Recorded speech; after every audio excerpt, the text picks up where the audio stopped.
It's been almost 2 weeks and I have not found a hand sanitizer in any market.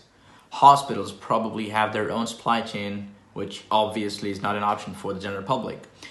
The problem is not that I couldn't find a hand sanitizer, because that's not the first thing that the CDC recommends anyway. The CDC recommends using soap and water instead, because the hydrophobic side of the soap goes after the fatty membrane of the virus, and then the membrane gets pulled and shredded into pieces.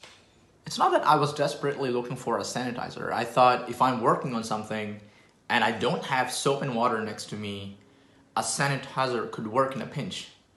And the funny thing is that a lot of markets were running out of sanitizers before they were running out of soaps, which shows people are not paying attention to what the experts told them.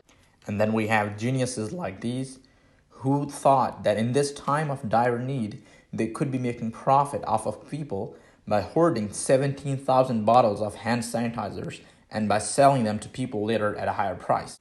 Kudos to Amazon for stopping these guys, and now they have almost 17,000 bottles of hand sanitizers and nowhere to sell them. Another thing is how people reacted in this current situation and the amount of panic buying that happened. Stores were emptied and there were few things left for those who needed it the most. Why do we not understand how this virus spreads? Those who are currently sick, they got it from those who were already sick before them. Which means if we want to be safe, we have to make sure that others are safe as well. I was just listening to a congressman, and I'm not sure how true he was, but he was saying that initially there was no food shortage in the States, but people still overbought them.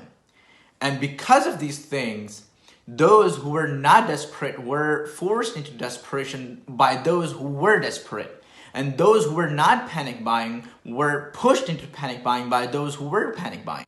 And today, Italy has surpassed China in number of coronavirus deaths. It got to this point because people were not paying attention to what the experts were telling them. Let's not do that. Let's flatten the curve. Let's wash our hands with soap and water for 20 seconds. These are hard times, but we can do it, inshallah. May Allah keep us sound and safe, inshallah.